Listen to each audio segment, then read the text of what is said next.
One day I'm gonna be everything I wanna be. I don't let it get the most of me. One day I'm gonna be free. I wanna be everything I'm gonna be. My future right in front of me. One day I'm gonna be free. I wanna be free. So let me be free. One day I'm gonna be free. Mentally, physically, emotionally, spiritually. Yeah. One day I'm gonna be free. I'm standing at the crossroads, feeling like a lost soul. Don't know where I wanna go, but all I know is I wanna be free. They're telling me to let it be, but that just ain't in me, no. Jealousy and envy, but all I see is I wanna be free. See everything I wanna be, exactly what I'm gonna be. Don't let it get the most of me. Eventually, I'm gonna be free. See everything I wanna be, exactly what I'm gonna be. Yeah. One day I'm gonna be free. I'm gonna be free. Let me be free. One day I'm gonna be free. Mentally and physically, emotionally and spiritually. Yeah. One day I'm gonna be free. I told them take their aim off me. Stop trying to get a name off me. If they would just let me be,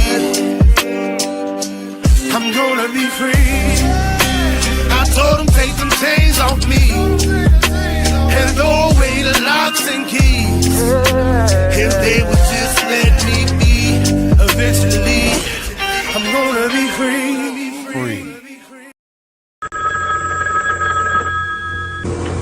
They're back.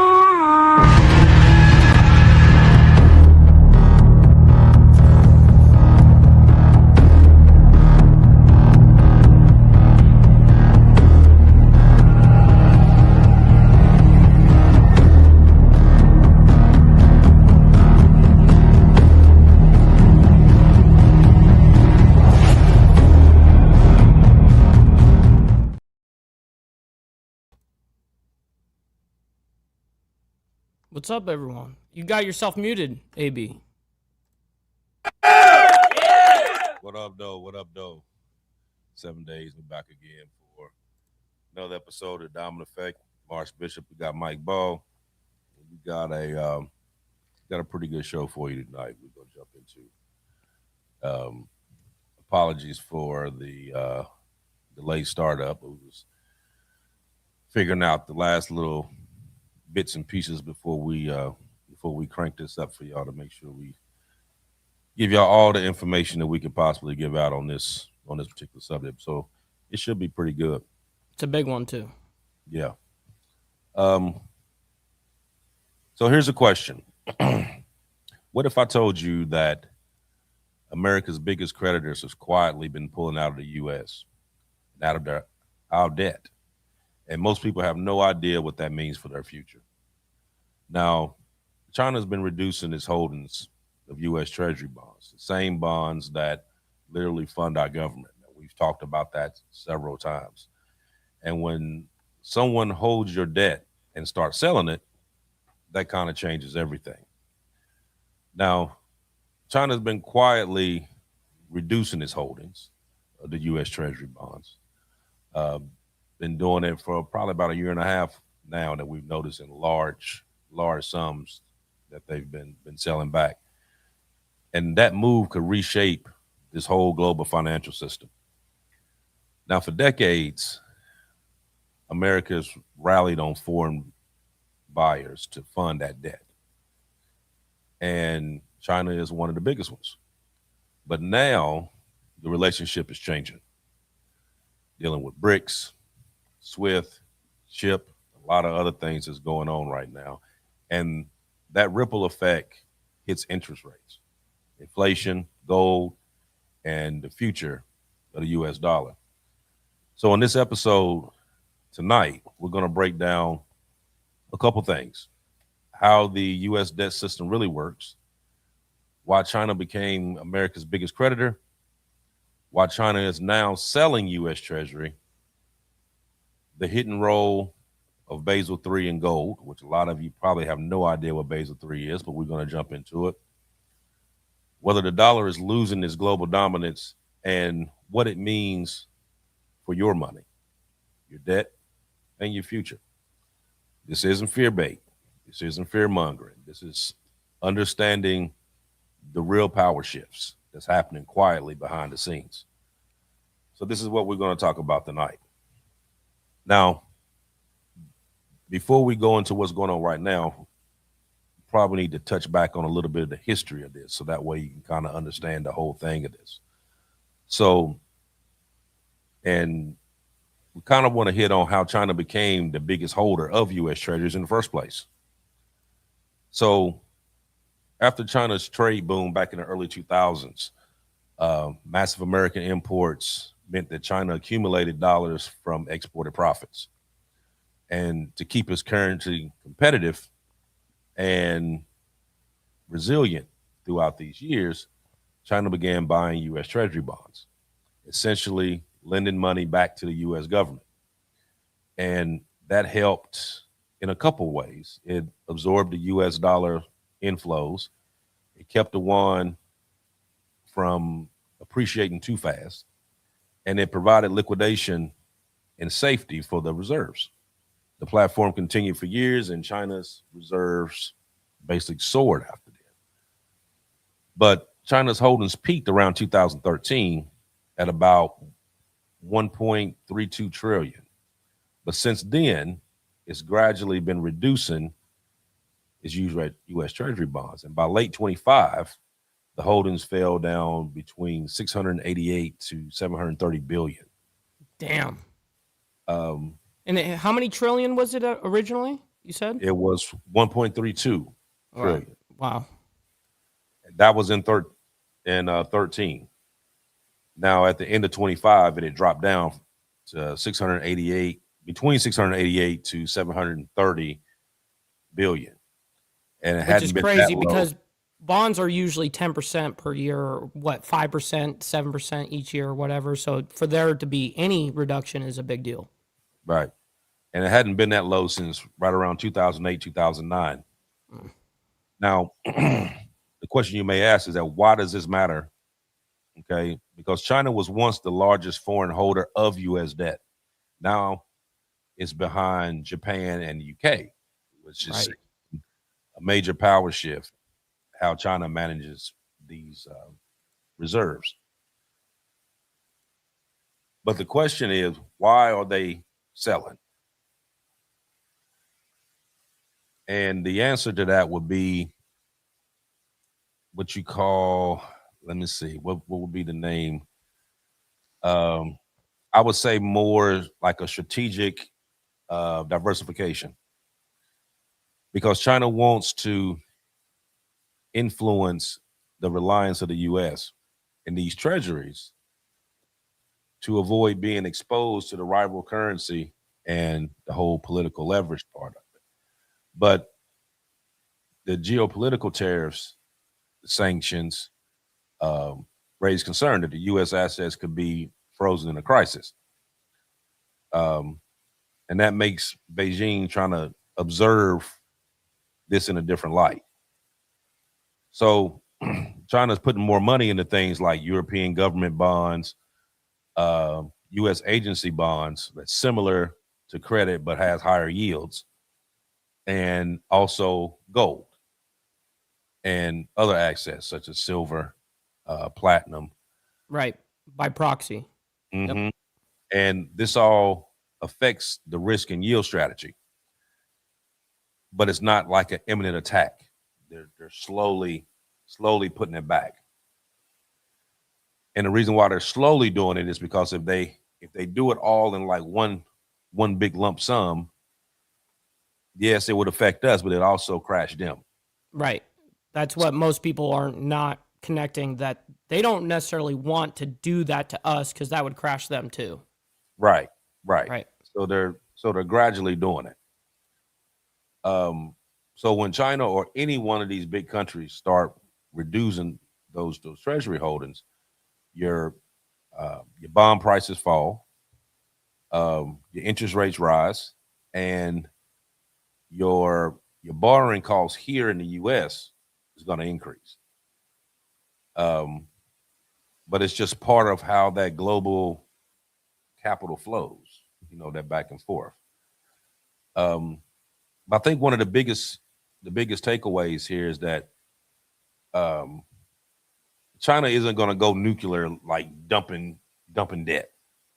They can't afford to. Right. They're like strategically reallocating those reserves to kind of slow. It's like a slow, deliberate thing, and then watch the market and see how the market fluctuates behind what they're doing. It seems like they're dumping bonds and kind of gravitating more towards the metals, gold, silver, around the world, not just China. But China is a leader in all of that, of course. Right, right. You notice just the other day they put a band, a silver band in China, where they're not letting any silver leave China. Yes, I heard about that. And That's they've a big also deal. right, it is. It's a huge deal, because not only did they do that, but they've also been talking to Mexico, because Mexico has one of the biggest steel reserves in the world, trying to get them to do the same thing. Really? Because I didn't even know that. because if that happens, then you really putting a crunch on everybody, because that's where a lot of these, just about everybody, was getting silver from Mexico. You put a halt on that, now you got to squeeze. You basically hoarding what you have and trying to rack up as much as you can get from all these other places, which Wow. once again jacks those prices up, just like we've been seeing silver prices and gold prices been spiking, for weeks now. Well, we're going to get some from Venezuela. We're going to get some from Greenland. So we'll be all right. No, I'm just fucking Yeah, around. so they say.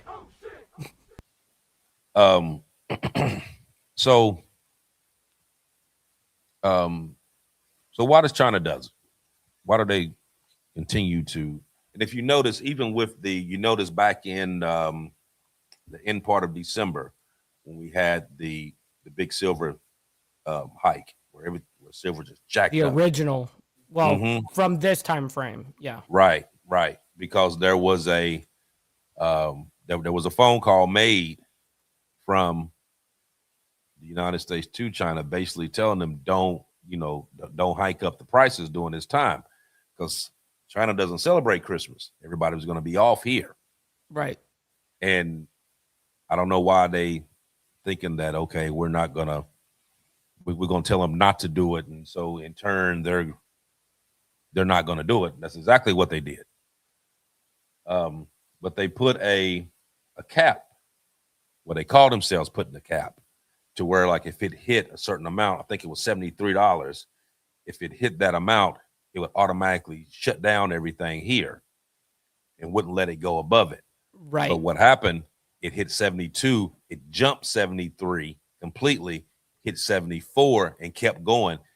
It didn't jumped work completely over the cap. Right. Yeah, this has happened now, where they keep doing these corrections and all these shutdowns, and whether Comex shut whatever, and it's just amazing watching the resilience right now in this current time, how silver is being treated, and gold, of course, but silver especially. They keep trying to do these corrections, and it keeps flattening out, kind of going down a little bit, and then it just spikes up, and these guys can't handle it.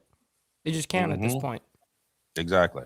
Now part of China's reserve involves supporting the yuan as a global settlement currency, which they've Right. been trying to do, and reducing their dependence on the dollar.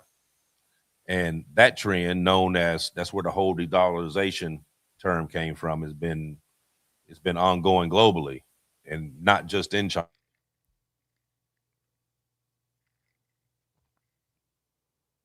Shit, that might be me. I don't know. He'll be back, Been, folks. been There you several. are. It's been yeah, I've seen it. We got a storm going on over here right now. Me So too. Me too. I was yeah, expecting it. I was expecting it for me. That's why I knew. yeah, it's lightning and thundering pretty good out there right now. So if it does that again, guys, bear with us. We got a little weather going on right now. But a lot of those nations that they've been talking to are now part of BRICS, which in those situations, what they're trying to do is basically have their currencies be the primary currency, but they have so much of that currency backed on gold. So I think under BRICS it's supposed to be at least 40% of everyone's currency is supposed to be backed up on the gold. Wow, I didn't know that. From Yeah. on a global standpoint. Yeah, just for the ones that's in BRICS, the ones that's coming into BRICS, that's one of their prerequisites, is that they have to I be didn't know able that. to have enough gold to To be even backed at enter. least 40% of their money. Wow, I didn't know that. That's actually a really cool stat about BRICS that I didn't know. Yeah, yeah. So gold and certain European bonds act as like safe havens that are kind of less entangled in U.S. Treasury. So this growing of the Chinese gold reserves is reported to be like purchases that reflect that shift. So the more gold that they can bring in, they can basically what they're trying to do is put their money straight up on a gold standard. Yeah. And that's what they're trying to get all these Well, it other seems nations that's involved in that to be able to do as well. it seems like it's not just the U.S. dollar, though. I mean, yes, in particular, because that's what's going to affect us the most. But on a grand scale, it seems like all these countries that are BRICS nations and all that. It seems like that they don't even have a super amount of faith in their own currency either. They're doing the exact same thing where they're rushing for gold and silver right now. Everyone is. So I think that's a high tail sign for everybody. You know what I mean? That's a big sign. Copy what they're doing, essentially. Right, right. Let me ask you a question right quick. Sure. So do you think China is selling U.S. Treasury bonds as like a financial attack? No, I think they're hedging their bets at this point. I think that they're looking at well, if you add up not just what the U.S. dollar is, but then you add up tariffs, you add up sanctions. Now, if you're using the U.S. dollar, you're limited to the way that the U.S. is going to allow you to use that dollar. So there's a lot of limitations to our dollar, essentially. And so I understand why they would be hedging their bets for a financial reason just alone. But they're, of course, going to need to be able to have a different subsect of money to be able to do the things that they want because the United States is not going to allow them. Exactly. So I'll just I think it's more of like a slow strategic diversification. Yes. Yes. So they just slowly pull away, and then as they pulling away from this end, they're growing that end. So Right. you're gonna get that. So like the basic borrowing cost over time would just kind of lessen U.S. leverage on a lot of this, Right. And so back in December, we were actually in what they call a quantitative tightening, where they wasn't printing out so much money, and they were able to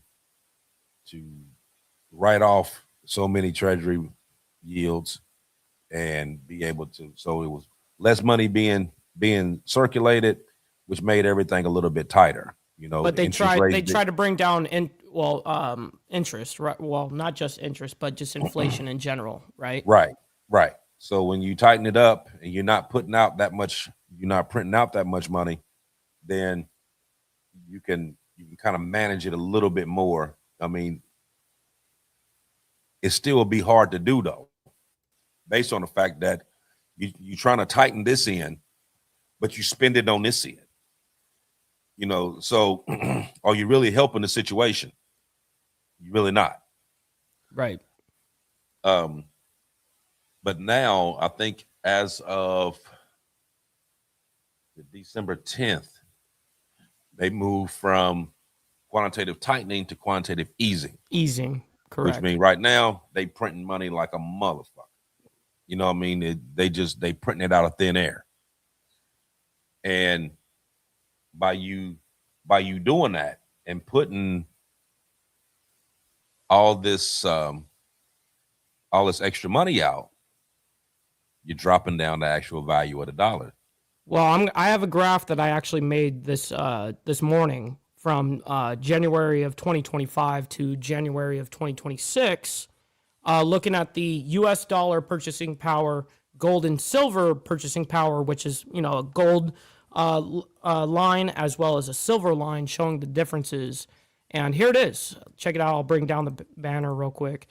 As you guys can see, the blue line is the U.S. dollar, which is going down. It was reset. Everything reset at 0%. As you guys can see at the top there, baseline equals 0%. And the U.S. dollar is going down below zero, as you guys can see. And look at the purchasing power of gold, which is the gold line, and then silver, which is the green line. That's just telling you guys right there exactly the numbers that you guys should all be paying attention to at this point. Mm-hmm. Now, when we go, let me ask you this before we go any further. Sure. Because I'm gonna jump over into this Basel III. So if China sells U.S. debt, why doesn't the U.S. just buy it back? Well, off the top of my head, just off of what I will answer on that is that they can just print unlimited money. Why would they buy anything back? Close, because you're actually about halfway there. Okay. Halfway there. Right on. So the U.S. buys a massive amount of its own debt through the Federal Reserve. Mm-hmm. And the problem with doing that is that means that you have to print more money, which can automatically fuel inflation. Damn, so that's like a double whammy. Right. So you're going to fuel inflation and you're going to weaken the dollar by doing that. So the foreign buyers help keeps that borrowing cheaper. So when they step back a little bit, the cost eventually shows up in higher interest rates, basically for everybody. But that keeps the inflation down, and it keeps the dollar from weakening more if you get them to buy it instead of you having to turn around and buy it back. Which you're admitting that you lost that kind of situation, that position, which is not a good. I understand.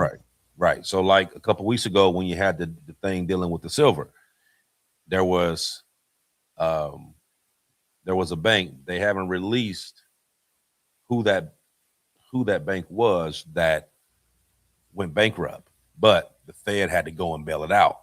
Mm-hmm. And there was several other institutions that they had to bail out because with it jumping that cap, and they had to end up changing the margins, and then that money had to be collected within 24 hours. See, it's crazy to me that they could do any of this without labeling the organization that is taking U.S. dollars. You know what I mean? I just don't understand how we can bail these companies out. Meanwhile, we're not being transparent with what companies are being bailed out. Mm-hmm. Crazy. Right. So we're going to talk about this Basel III. And I know that when I get to talking about this, a lot of people are not going to have a clue what it is I'm talking about. So I'm going to try to simplify this as much as possible, so that way everybody can understand exactly what it is this is, even because it's actually important. Right. And something like this, Basel III, for instance, what he's about to get into, I recently just learned within the last week really what that is. So definitely an interesting thing that must be pointed out on this topic. Mm-hmm. So we're going to jump into this Basel III, and like I said, I'm going to try to break this down as easy as possible. Throw out a couple analogies or whatever so you can understand exactly what this is. So imagine the global financial system is like a neighborhood of houses. And for years, the banks allowed you to build your house using cheap materials, cheap lumber, cheap roofing materials, whatever. Thin walls, weak foundations, because everyone assumed that the weather would stay calm and you didn't need the more expensive, high price stuff. Structure. So you use 1/4 inch drywall instead of 3/4 inch or 1/2 inch. You know what I mean? You could use 10-year shingles as opposed to getting 20-year shingles, stuff like that. Okay, being able to build these houses and make them and do it cheaper. On baseline, they can't really withstand shit though, right? Right. So back in 2008, that was proved wrong because the storm hit and all those houses collapsed. So Basel III is you can say they're like the building inspectors coming back and saying, okay, from now on, you need stronger walls, you need deeper foundations, you need to use actual real wood, using 2x6s instead of 2x4s, or right, some cheap get what plywood, I'm saying. super cheap. Right. Cheap, yeah, exactly. You need to bring this up to this quality now. Right. Okay. So let's go with like your paper money, your paper access. That's like cardboard, and gold and silver are actual real reserves that are like concrete. Right. Okay. Right. Good analogy. Right. So the reason this matters now is because the inspectors, which is Basel III, they aren't just warning you, they're enforcing these rules because another storm is coming. Right. And the central banks are not signing for any of this up. They're actually, their opinion on any of this is irrelevant. And now this was forced from a different aspect of auditing, essentially. Right. So they basically like they're like the weatherman telling you that a storm is coming. Mm-hmm. And big time. You got to prepare before the storm comes. Like hurricane comes, everybody board up your windows and seek higher shelter or leave town or whatever because there's something coming. And that's basically what Basel III does. And it was born right after the 2008 crisis. It was like a regulatory overhaul designed to prevent these banks from collapsing. And they put in things like you had to have higher capital, more liquid and stable access, better stress buffers. That now this applied internationally to all the major banks, not all just of them. Right, right, all not the just major the United banks. States. Right, not just the U.S., everywhere. So so under the latest rules that they just put in place, and it actually went into effect Monday. Physical gold. That was a huge day for metals. Just got to point that out. Geeking. Right, because you notice gold and silver shot up right after they announced this. Big time. But when they announced it, you notice all the news sections didn't talk about this. It's not in their interest. Right. So like if you was like on a financial program or whatever, you heard them talk about it. But on actually on CNN, Fox, they didn't even talk about Of course this. not. Of course not. It works Um, against the banks. It works against the institutions. It works against everything, actually, because we work off of debt. We work off of interest, and gold and silver doesn't do that. So, yeah. so what they passed on Monday is that physical gold is officially treated as like a tier 1 high quality liquid asset. What does that mean, though? Right, meaning it could be counted like cash in central bank reserves. Now that's big, that's huge, because it increases the attractiveness of real gold holdings in these banks, and it reduces the incentive to hold dollar assets simply because they're liquid. You don't have to have that much dollars as long as you have the gold to back it up. Right. And now the way that they're classifying is what you're pointing out right now is with gold, though. Now there is no more like, hey, we've got this on paper. We've got promises. We've got this. We've got that. No. None of that handshake matters. It needs to be in your vault right now. That's all that matters. What do you have right now? That's what matters. Do you hold it? Right. If you don't hold it, you don't own it. Mm-hmm. Right. So by doing that, it pushed these global financial systems closer to having real hard access. You know what I mean? Having physical gold in their banks. Now, but Basel III also makes these securities and paper gold less attractive compared to physical.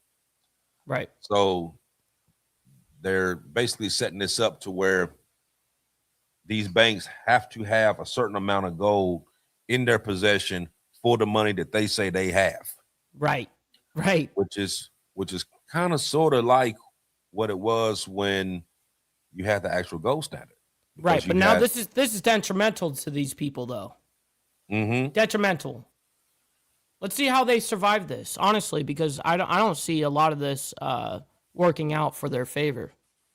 Now I'm just now hearing about this Basel III. I didn't even know it even existed until here recently. Same.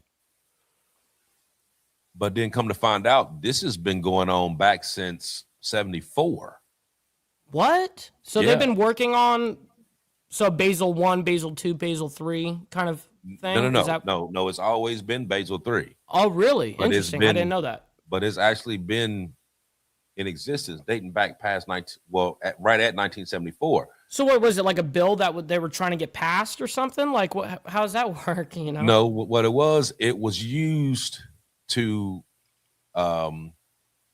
reshape bank balance sheets.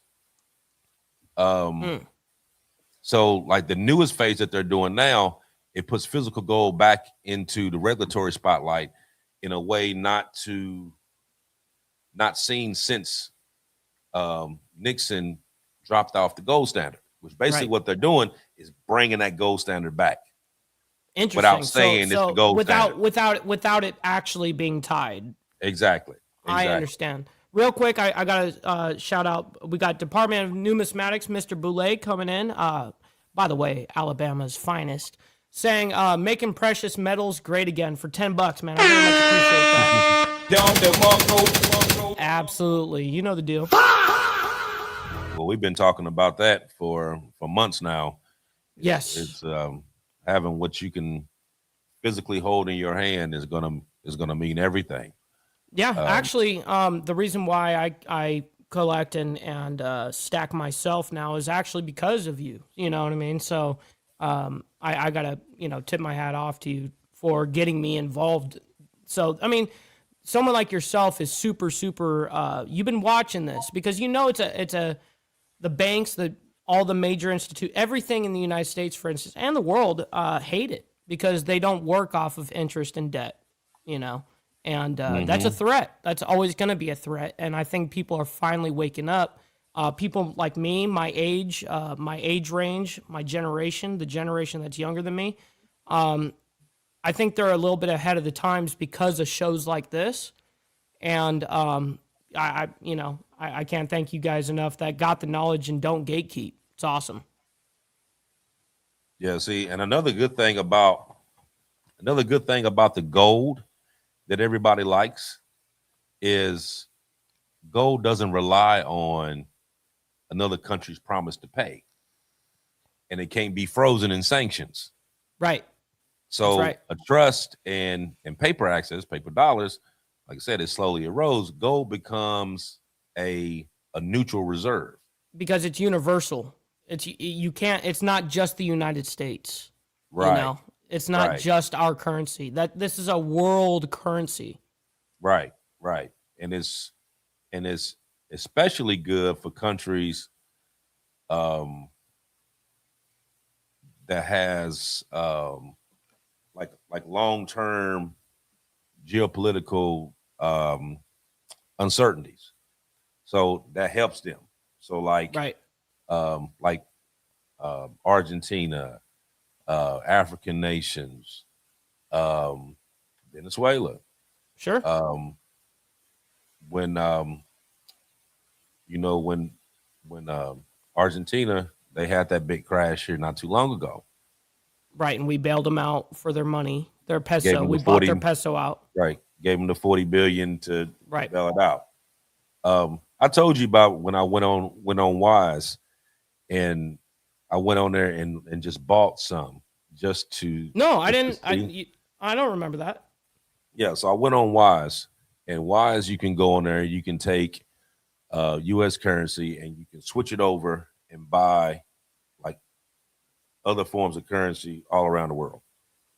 So I just used a small amount. I just used $20. Sure. Why the hell Just not? It's right, like a just stock that you can play. well, not really a stock, but you can actually purchase that currency. So do you get it in hand or is it like a paper or whatever No, thing? it's on the. I mean, it's all on a on an app or whatever. I mean, you Right. can right. Understood. You can actually go there and cash it out, whatever. But Sure. you can But that you but you can have buy it. world currencies though. That's Right, cool. right. You can buy any currency you want on Wise. So I Wow. went on there and I spent $20. Now that $20 US ended up getting 28,614 pesos in Argentine Wait, pesos. how many pesos? 28 over 28,000 Wow, for $20, man. That's so crazy. on $20. Yeah. That's how far or how low it dropped. Right. That you Now can, what's it worth now though? you know what? I don't even know. I have to go on there and look. I bet you I made don't your even money back. know. I bet I you don't tripled your even know. money. Yeah, I don't even know. I don't even know if Oh, that shit. bailout even worked on that. I don't know. Yeah, you should go check that. Yeah, I just went on there just to see, like, okay, if I spent $20, how much could I get? And it showed. Yeah, I'm like, no oh, Ken. You're like, oh, dude, I'm just gonna get it. Fuck it. right, right. It's $20. Ding. You know. Oh, that's great. You got to report back to us and let us know next week. Yeah, That'd be great. I'm gonna have to go on there and actually look and see if it's changed That's since then. funny. Right. Um, okay, so we're gonna talk about this Basel III, and we're gonna talk about how it affects the global power as well as the dollar's role in that. So the dollar has a reserve status, and since World War II era, the U.S. dollar has been like the primary global currency. Um, that role formalized under different systems um, and mainstreamed after Nixon ended the dollar and gold standard back in 71. Um, but here's the trend behind that. The share of global reserves held in dollars has fallen over the decades. And a lot of these countries are diversifying into non-dollar assets, which is such as like euro, gold, and silver, as part of their whole de-dollarization. Now China has been reducing the Treasury holdings. That's just one piece of it. Now the global holdings overall are still very large. That's well above $9 trillion. And that's with Japan and UK being like the key players Wow. of that. Right. So you have over $9 trillion in treasury bonds that's floating that all these other countries done bought. These motherfuckers ain't gonna see that shit back. Oh shit! Oh shit! So even with China selling it, it's not significantly destructive. They only held, was it 1.32, and then they dropped down Originally, right. between 688 and 730 now. But you still have, who's buying it from them? I don't understand who's buying it from them. You know, when they sell it, who's buying? you know what? That's a good question. Like, who the hell's buying this shit? That's a good question. A lot of it when they're selling it, they don't sell it to, from what I've gathered on here, they don't necessarily sell it to other countries. They sell it back to you.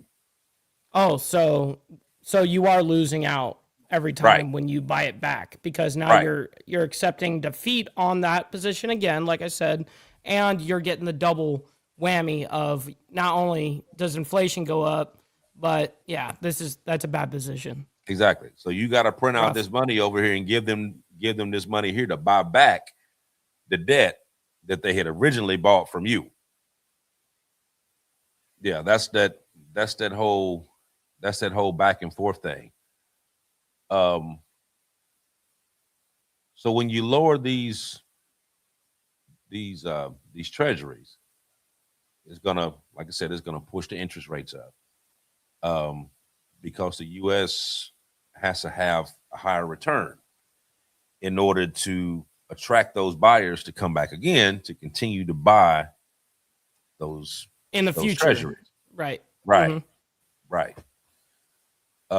So that's the problem that they having now.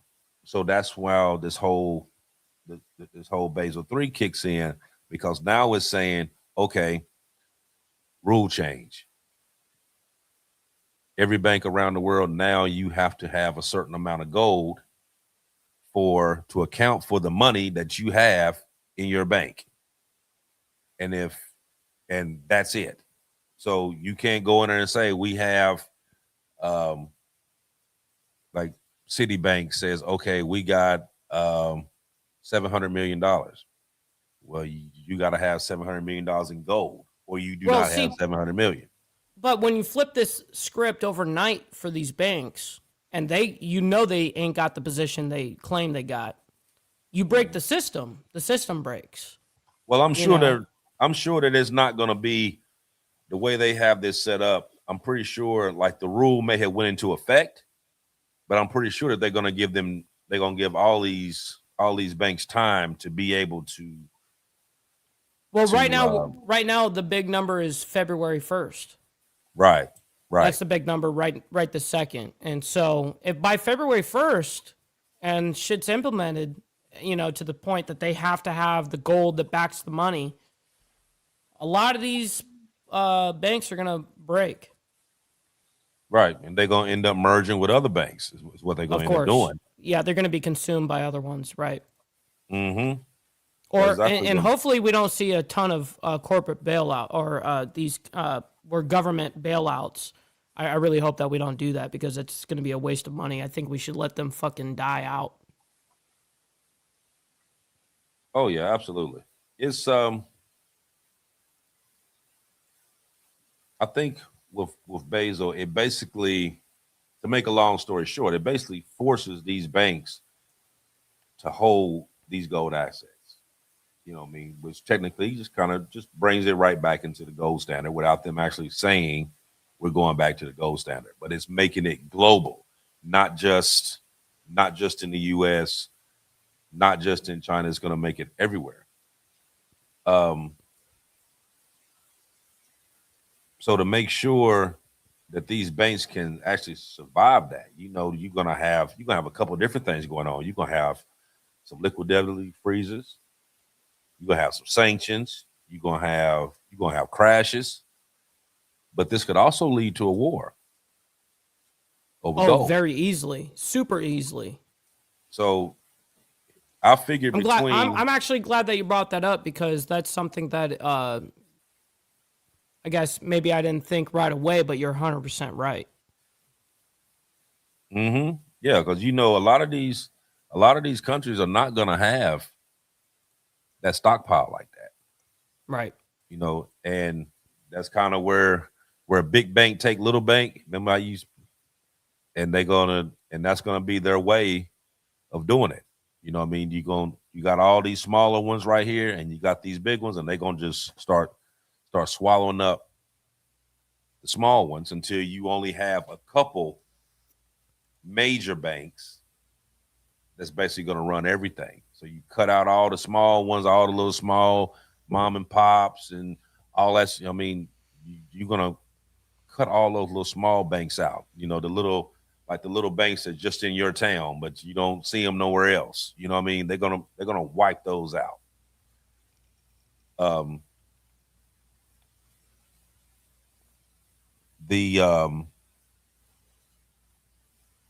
but since it was going on back in '74, um, I When guess we got probably off the gold standard, right? right. But it was like they had it set up then, Wow. but it wasn't fully implemented everywhere until now. Right. And I wonder where that change happened and who decided like how that was going to all of a sudden be pushed and implemented like that.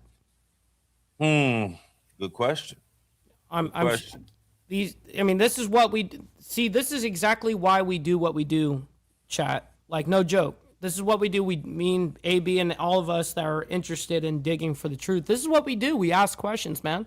And this is how we figure it out. And this is how we bring up these shows by doing a whole bunch of research because this shit is fascinating. Now, let me answer. Well, I probably can shed a little light on this. On um, so I'll answer. So the question I'm gonna ask is actually not really a question. It will be more or less like why this affects U.S. Treasury without actually banning them. Okay, and so Basel III does not um, say that the Treasury are actually unsafe, but it does change the incentives of the Treasuries. Yes, the So, incentives like used I to be said, they higher. have to. These banks now have to hold. Right, right. So like for instance, these banks got to hold more capital against the securities. Um, they're less eager to kind of warehouse those long term bonds, just sit there and hold them. You know what I mean? They're more apt to getting them out. You know what I mean? Yeah, And they're more willing. not They're just more sitting on willing them. to sell them. Yeah, they're not willing to And hold them for 100 years. Yeah, exactly. And then then a lot of these banks are going to prefer that these assets don't fluctuate wildly, due to like stress scenarios, stock market, all of that. So they're gonna start being real particular about how much money they have. They're also gonna be really particular, even more particular, how much money they're gonna let out. So when you go in for um, loans, like big loans, house loans, stuff like that, they're gonna put more red tape before they just give out that money now. You know what I mean? Because um, everything has to be. It's more. It forces the bank to be more structured more take in and less give out. It's basically and more transparent too. what this is doing. But it's not, like I said, it's not going to just do it in one spot. This is going to be a global thing.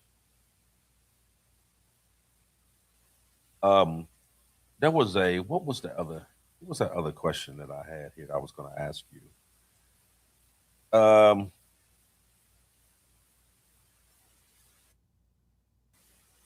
here you go. So the question I was going to ask you before I end up talking right by it. But why do you think gold itself is becoming more important again, like more important than actual silver? The answer Even that I would though give even though silver is taking a rise, but why is gold more important? well, at this point, because of what the banks have recently classified what gold is.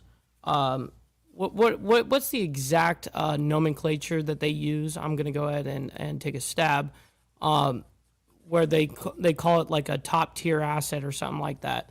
And so when they call it a top tier asset, I think that's Correct. where the classification is going to go ahead and change. That's true. That's true. They did make it a top tier. The reason why they made gold a top tier and not silver is because you can get gold in more places than you can get silver. So that's why they changed it. Even though silver is going as high as it's going because silver is in lower quantity. You can only get it in certain places at high amounts. Like I said, Mexico is the leader of silver. Well, not just with so by the way, AB, you're lagging by you're like 2 seconds behind. You're probably like 3 seconds behind. But yeah, silver, the amount of silver that we actually mine doesn't go to like the consumer amount, like for gold, for instance. Gold, the majority of gold that has ever been mined ever has actually, or is still on the planet today. But silver, not so much because of the amount of use that we have it for. Solar panels, in tech. A lot of silver is actually in our landfills right now, in these garbage fucking chip cards and all this crap from PCs. Yeah, silver is definitely an interesting thing, and now that silver has been reclassified as a critical mineral in the United States, that's also jumped the silver boost, where it's not artificially made in the market of how much silver is actually worth. No, I think silver's been undervalued for decades, and now it's finally reaching to a point where, yes, this is what it actually is worth. And we're still way below what I actually predict. I mean, even Bank of America is already talking about $350 silver. So when Bank of America is already talking about it, that's a hightail sign. So we're looking for a crazy ass bull run right now.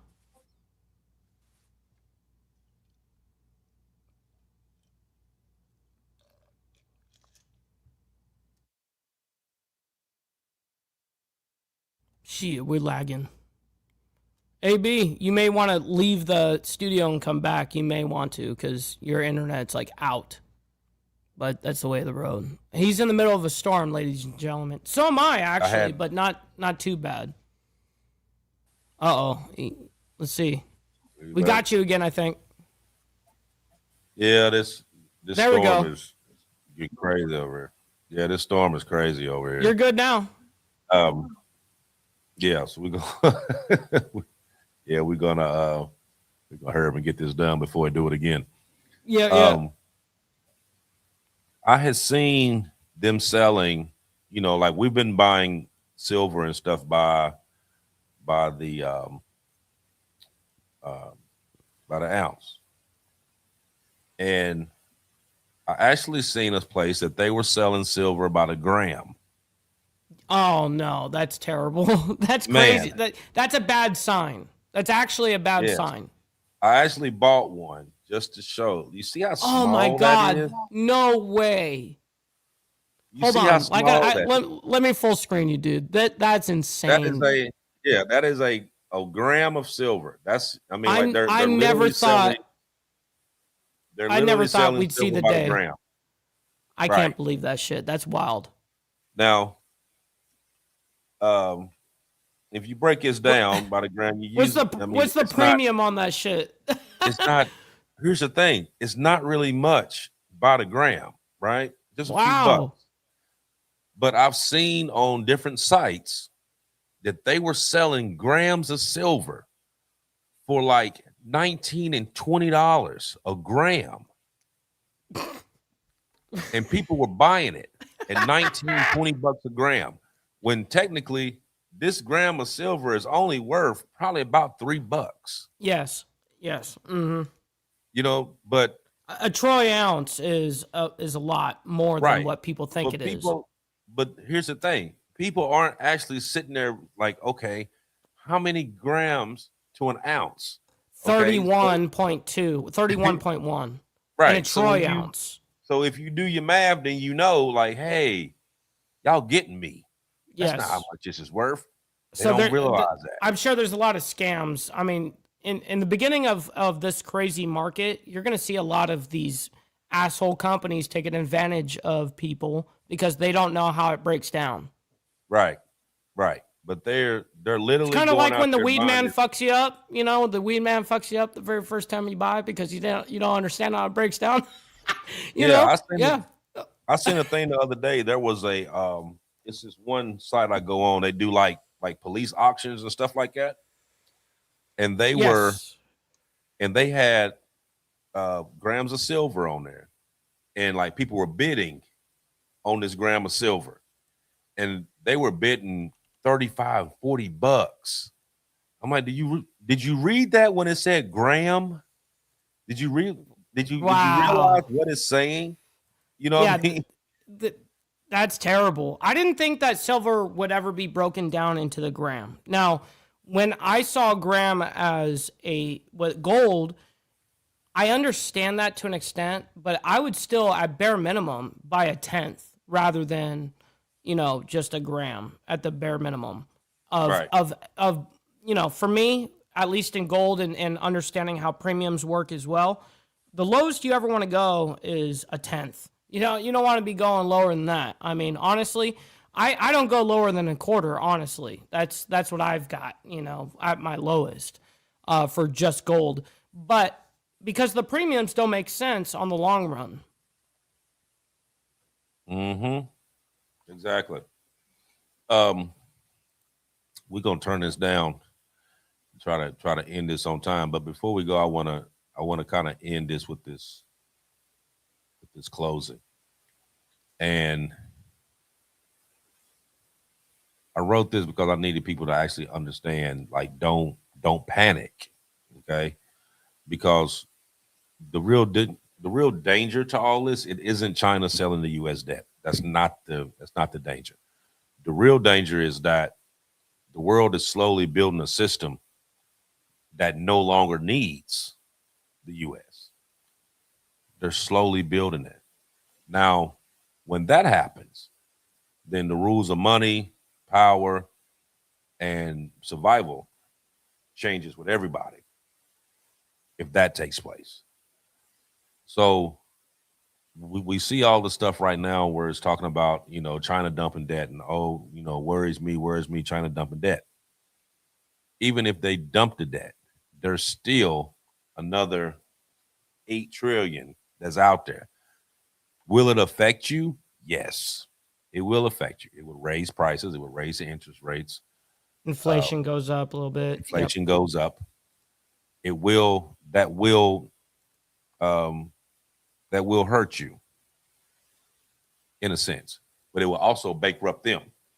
Yes. So they're not going to do that, but they are going to do this slow, gradual depletion, because as they deplete over here and they steady growing bricks on this side, they don't need this. And you have all these countries now that's accepting all currency instead of just the dollar as being a dominant currency. That's also going to play a role in this as well.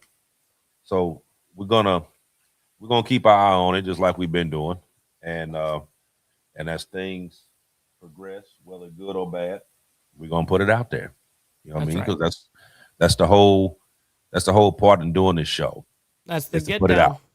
Like I said, everybody's gonna have their opinion, and some may agree, some may disagree, but the truth is the truth, whether you want to admit it or not. So I want to thank everybody for coming out. Like, follow, share, subscribe. Um, Jump on the Facebook, the Dominant Effect group. We put a lot of stuff out on there. Also, hit the QR code at the top there. We do to go on the actual site. We got a lot of merchandise, a lot of good stuff on there. And if you're actually a member, it actually jumps you over into another realm of that website that you see stuff on there that you wouldn't normally be able to get your hands on. But it's a lot of good stuff on there. Before you go, hit that like button. That like button is like gold when it comes. It is. The proper algorithm gets it out to the right amount of people, and gets those views up. The more people that watches this, the more people that sees the stuff that's going on that, like I said, mainstream's not talking about, but we willing to. So that's a great thing. Also, for all you ones that's been watching forever, Rotten Dirty 1 and 2 is finally out. It's finally out on Tubi. Go on there, check it out. Pass it on to your friends, let them check it out. It's actually a pretty good movie. We've been talking about it for a while now, about it actually coming out, and they put part 2 out before they put part 1, and it was all it was complicated, right? But they finally got it together. Good. over there in Tubi land. They finally got it together, and they released part 1. So go on Tubi, Riding Dirty, part 1 and part 2 is out there. Go on there, check it out, and let us know next week what you thought, how you think the movie was. Also, the movie The Lawful Ones, the series. We did a whole thing over the weekend, and it actually went really, really well. They did their premiere for that. They showed the first 3 episodes. It's a 7-episode miniseries. They showed the first 3. It was a great time. It was a great time to be had. Actually, I got this. I got the baby the baby Grammy. Oh shit, that's awesome. Yeah, I got the baby Grammy award. You know, yeah, but it was a good time, man. Like I said, we're working on starting Born Protector next.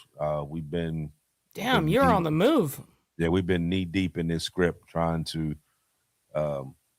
work out everything to where there's absolutely no bugs, no kinks. Everything flows the way it's supposed to flow, and I'm telling you, that's going to be a great movie. It's a lot of suspense, plot twists, drama, a little bit of everything that's in it. But that's the next one that we're going to be working on. So before we leave tonight, I'm gonna play the trailer for Riding Dirty. I got it queued up. We're also gonna play the trailer for The Lawful Ones. I think I have that one on here. Not that I know of. Let me see. Did I have that one there? I thought I did. Yes. I got Change of Heart. No, not that one. See the one right beside Riding Dirty? Yeah, Standing on Business. Yeah. That's the Okay, so I'll play Riding Dirty first, and then Standing on Business. Yeah. So Riding Dirty, like I said, is already out on Tubi now, part 1 and part 2, and The Lawful Ones, which used to be Standing on Business, they changed the name. That's right. I remember you telling me that. That's supposed to be out at the end of this month. So just stay tuned, and like I said, check those 2 out. And next week, let us know what you think. And I just renamed that file to Lawful Ones because I know that you did tell me that. So, anyways, much love, honor, respect, everybody. Thank you all for being here this evening. We all very much appreciate you. Make sure you guys hit that like button, not only on our side, but as well as archbishops over there on the Diamond Effect, man. And listen, again, what AB said, we're not trying to do any type of fear mongering here. We're just trying to let you guys understand the landscape, and that goes for YouTube too. So we're not doing any type of fear mongering. We're just letting people know exactly where we stand. And I can't thank you enough, AB, for organizing this as always.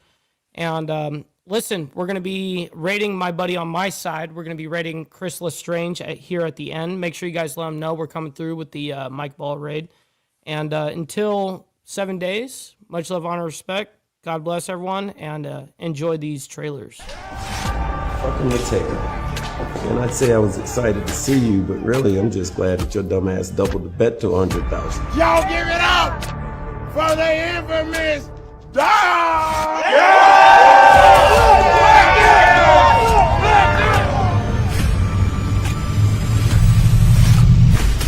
Hey man, we ready for this fight scene, man. What we doing? Sean! Two-Tone! TKO!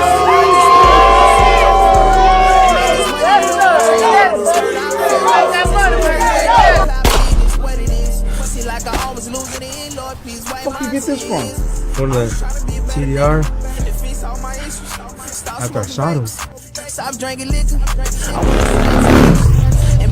Any sudden move this motherfucker makes, do not hesitate. What y'all talking about over here? Y'all talking about fucking each other's lives right now? Get off the fucking bike, shut the fuck up, and get on your knees. Look what we have here. A bloody knife.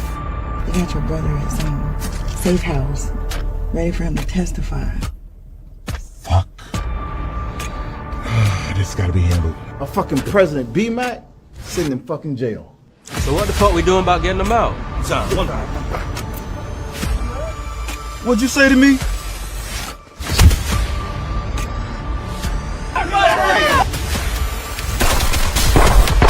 All this ends now. No more bodies, no more hunting. You got beaten your own game, so own it and move the fuck on. Well, one of my girlfriends told me they saw him hanging out. You are fucking the competition. Bitch ass nigga! I did it for her. What did you do, Naya? Mom is not responding. We're moving. Hey yo, Pluto. You going brazen? I have a 3 o'clock, so convention to stay. Sounds like he's involved in some really serious stuff. What's up? I know you got a plan. You already know. No, we good, folks. Fuck! Fuck this! When B-Mac was out, this will never happen. Don't you speak on fucking club this I see T-Mac name out your fucking mouth, you understand me? I left your key right where you told me. I'm just hoping you don't let me down. Morning, everyone. Everyone look all rested and relaxed. But, you know who's not relaxed right now? The fucking governor. Hello, man. So you said to come out here with no assistance, no security, so why are we here? Look, I promised your father to get you into the office, and I lived up to that, right? Yes, sir, you did. Your father also promised me that my product would be in safe hands. You already know how that went. Hey, yo, Papa. Show the man what he want to see, bro.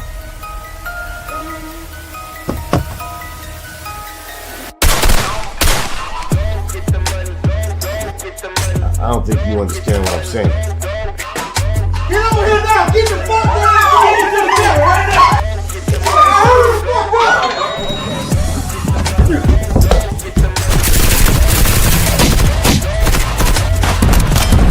Listen, Okay, I'm listening. I didn't want to say anything in front of the others. Pissed off the wrong people, motherfucker! After comparing the last few hits with the last time, I think they've been hit by some professionals. Look, I'm not here about it right now. I ain't got time for your shit this morning, Sierra. Think you couldn't have waited we talked before you did this? This is how I do it. You do realize they caught that motherfucker red-handed, right? I don't give a fuck what you believe. Good enough I came here to talk to you. Even without my rep being present, I might add. What's in the bag? Fuck out of the car, Kelly. No! I said get the fuck out of the car. Nobody playing with your ass, man. Fuck you! Calm down. Calm the fuck down. I don't know what's in the bag. I need to cash in on one of those favors you owe me. Sir, I've been here for 18 years. I've never seen nothing like this.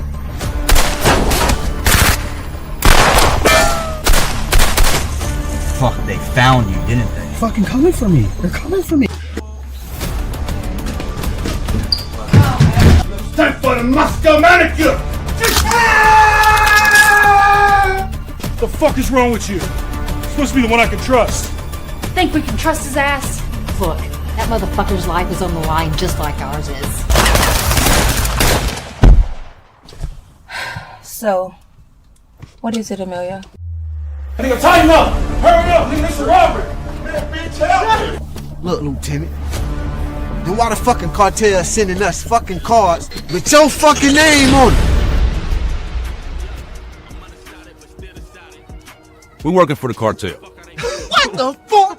Bitch, what? Keeping it real about it. Looking for something that's real. You know, standing on business. Just keeping it real. Fuck. Hell no. I'm just keeping it real. So I bought the windows clear, but I need them tinted, yeah. Yo, with 24 we need to meet. rims, but I ain't even finished yet. Now. Feeling like I'm almost here, so I ain't tripping. Yeah.